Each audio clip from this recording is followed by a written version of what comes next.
I'm so sure that if I pulled my laptop out and I put in one of your personal emails, that I'll have at least one of your passwords.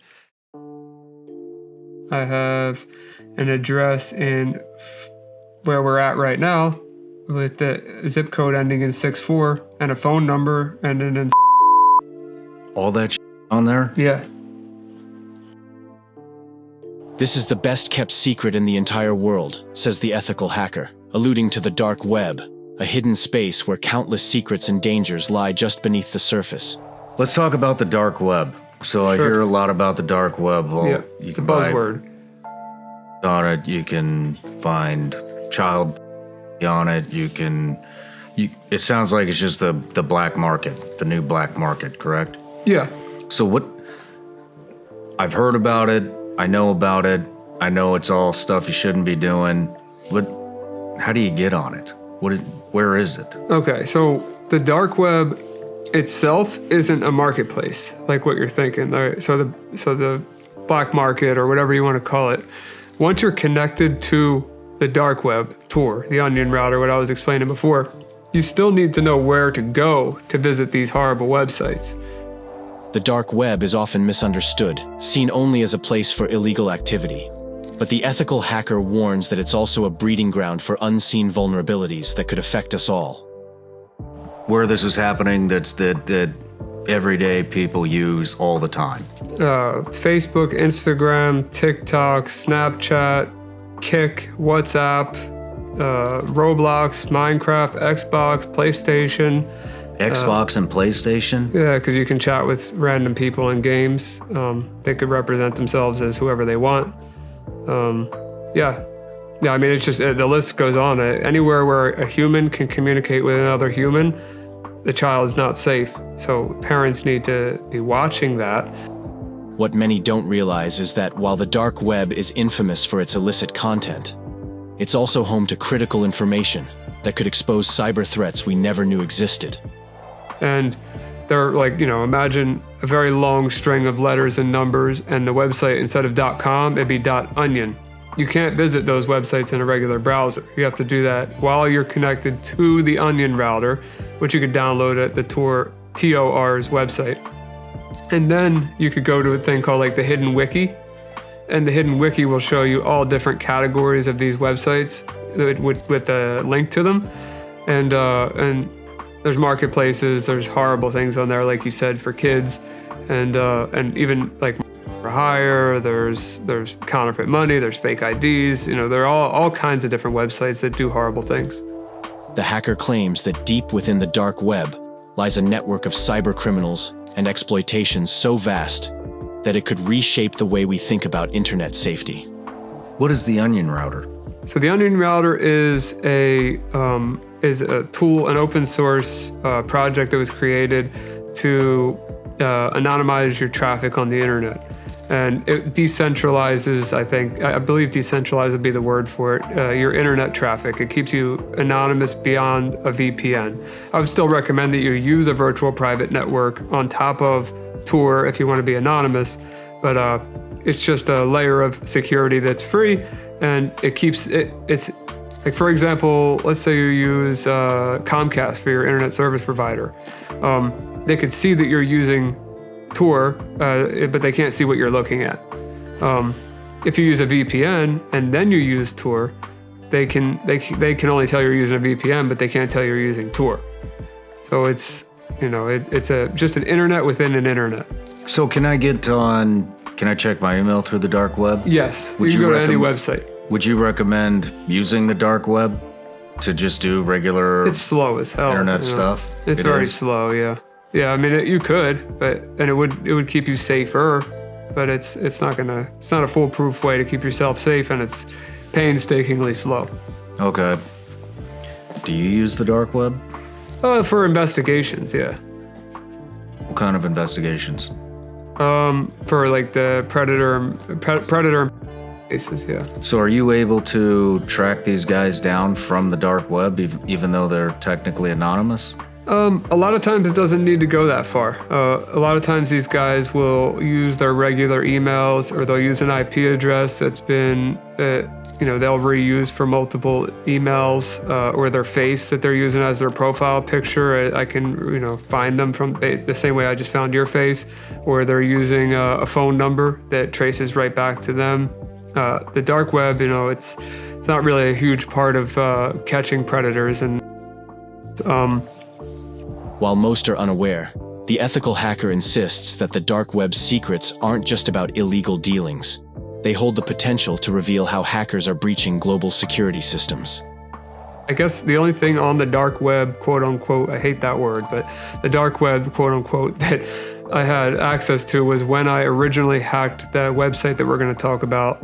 They branched out to have not only a website on the ClearNet, on the regular internet, but their website was mirrored on the dark web. And I had 3 backdoors in their system, and it branched out over to the dark web. So I had a backdoor on the dark web too, which was kind of a cool thing to have. So I needed to be connected to Tor, the onion router, to connect to my backdoor. But that was, I was only using that backdoor to exfiltrate data every single day, which was just user information, because I didn't want to get their posts or anything. I didn't want to be in possession of anything horrible that they were sending each other. What is Pentester? Pentester is a software solution for cybersecurity and protection. So there's a pen test, a manual pen test, where somebody would go into your company or a group of people, where they would check down a list of boxes of things for your compliance, look for vulnerabilities based upon your platform, and give you a report of findings, vulnerabilities. Pentester.com, it can get confusing because pen testing and pentester.com are like, pen testing is a term, pentester.com is the name of my company. Okay. What we do is we try to automate as much of what a pen tester would do digitally. So pentester.com is an automated web scanning framework. As of right now, we're building it out to be more of a more than just a web scanner. And sorry, I'm getting mixed up. No, it's fine.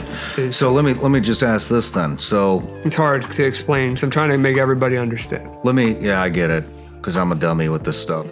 If you only knew what's hidden in the dark web, you'd be shocked, the hacker says, suggesting that beneath the surface of criminal activity lies a treasure trove of vulnerabilities and threats. So let me ask you a question then. So if I go to pentester.com and I type in SeanRyanShow.com, what kind of vulnerabilities might I have? Here's my website. I sell gummy bears on it, and we post upcoming episodes. Your episode's going to be on there. We collect email addresses for a database to we send out a free newsletter all the time. Right. And then we got like some, if you want to apply for a job here, every once in a while we'll post that. They can run their resumes. We just did a thing where we're looking for a new video editor for shorts, and they're sending in a bunch of, we're having a competition for it. But for a website like, and we have advertising inquiries. For a website like that, it's run off Shopify. What kind of vulnerabilities would I be looking at? So there's many things. The first thing that came to mind was email breaches. So if you have like contact@SeanRyan.com, is that your website, SeanRyan.com? SeanRyanShow.com. SeanRyanShow.com. So contact@SeanRyanShow.com, or Sean Ryan at the website, or anyone that works here. I can look up that domain with Pentester and see if it's been involved in any breaches, or if it's been involved in any botnet traffic where it's scraped all of the cookies and passwords from people's browsers. Okay, hold on. What is botnet? What? Tracking? Traffic.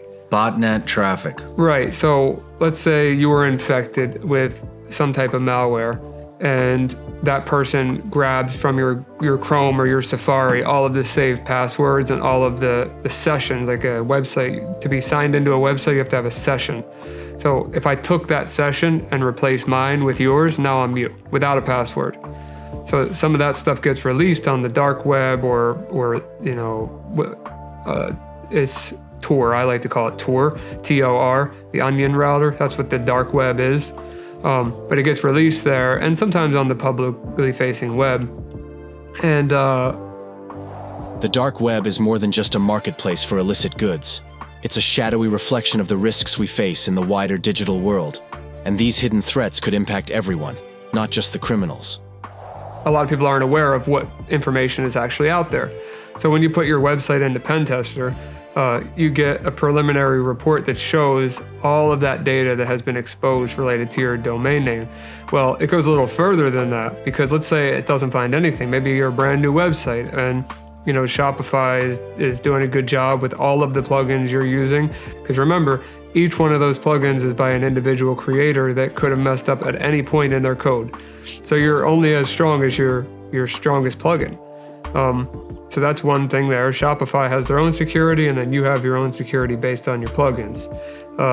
As for the emails, let's say I get nothing with the SeanRyanShow.com. Now I'm going to start looking into the Gmail accounts of Gmail, Hotmail, AOL, Yahoo, whatever, of all of your employees, your family, and then I'm going to see breaches associated with them, which I guarantee you that there is. Like I'm so sure that if I pulled my laptop out and I put in one of your personal emails, that I will have at least one of your passwords.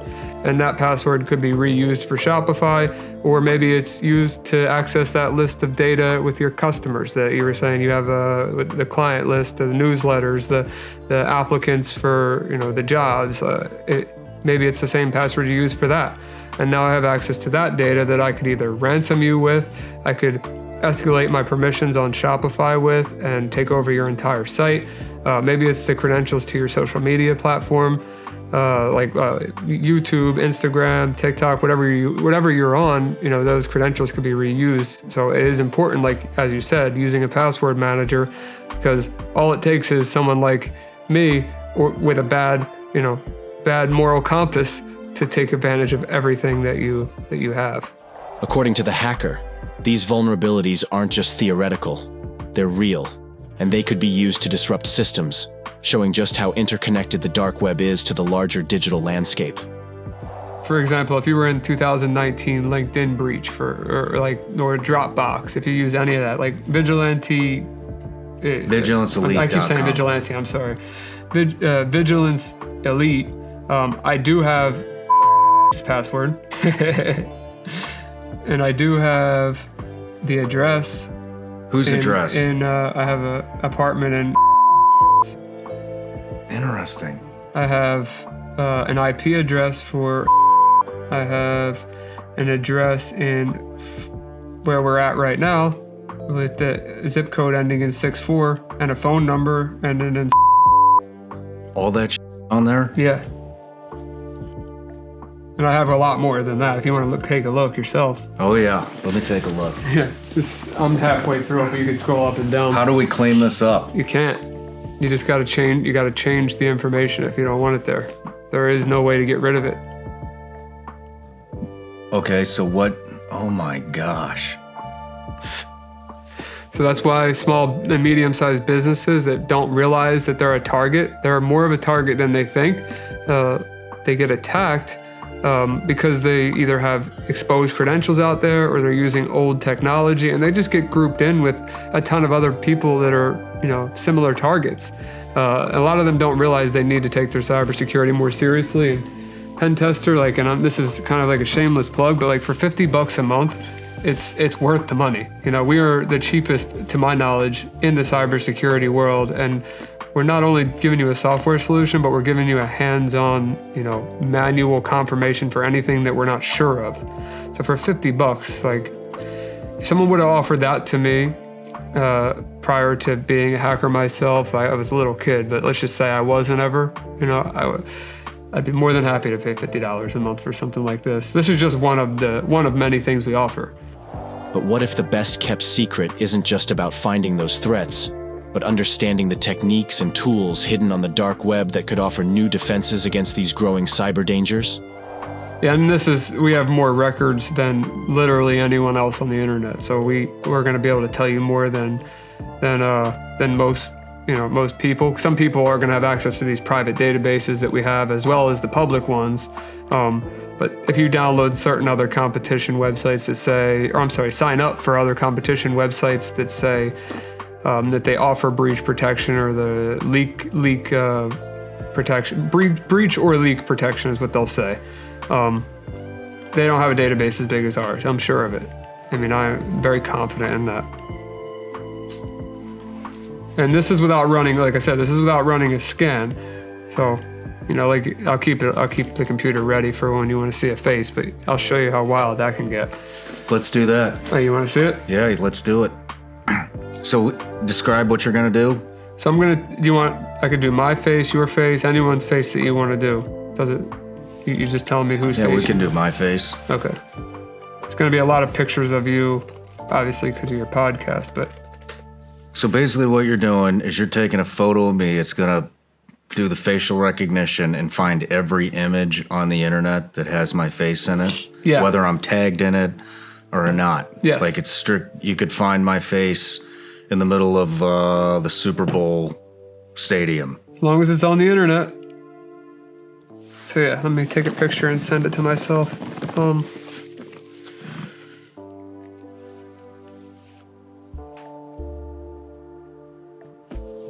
Okay. So I took a picture of your face, and you can see it's just a picture that this has never been on the internet, right? That is a really good looking man right there. Amazing. So I uploaded that to here. So you took a picture. Yep. And Now you can go through these and see if there's anything that's not. I don't know if there's going to be anything that you don't want on there or not. But if you click them, it will give you a link to where that picture's hosted at. But remember, I used a picture that was never on the internet to find those photos of you. So it measured your face. It measured 120 points on your face, associated a picture that's never touched the internet with you. The hacker concludes that the dark web's hidden knowledge could be the key to a safer online world, if only ethical hackers and cybersecurity experts can uncover the secrets it holds before the wrong people do. And for somebody that doesn't have as big of a following or as many photos out there, there may be less results, but you could be in a photo that you're not aware of, or there could be some stuff out there that you would want to be aware of. And not just assuming if your kid says, "Hey, I'm on the phone with my friend," which friend is it? Is it one that I know? You can't be scared of being a helicopter parent, because if your kid's aggravated at you for a couple of minutes for, being overprotective in these scenarios, I think it's not your fault regardless of what happens, but to save them from a life of trauma, I think it might be worth the extra couple minutes or aggravating your kid to see who they're actually talking to, see who their friends really are, and just spend that extra time, because it could save a lifelong battle with trauma. This happened to somebody I know in Parkland. Remember I used to live in Boca, so I got a lot of friends down there. Happened in Parkland. He's got a couple daughters, and she was blackmailed by somebody and had taken pictures, and it's everywhere, just as you just demonstrated it. I mean, 10 seconds, less than 10 seconds, and he's on there. Yeah. Is this the case every single time? Yeah. Some of the guys want to chat for longer before they meet up in person, but it's that easy. It's not good that it's easy, but it is that easy to find them. They're out there, and they're being predatory, like the name states. How? I don't know what to call it. I don't want to call it a success rate, but what is the percentage of people that you're talking to on here that will come and meet? Depends on how long you talk to them, and if you can convince them that you're not a police officer. Would you say the majority of them? Way more than the majority, yeah. 90%? Yeah. Over 90%? it depends if they ask to meet or not yet, because sometimes it takes a while for them to chat. So I would say, yeah, like if they ask to meet, 95% plus. If they ask to meet up, 95%, you think? yeah. Damn. How did Project Veritas get involved with it? They saw a viral podcast of me talking about the website, and they were interested. And they said, "Well, I want to help you bring justice to this, to what the other stations failed to bring justice to, and the FBI even failed to, or everybody failed me. I felt like they failed me."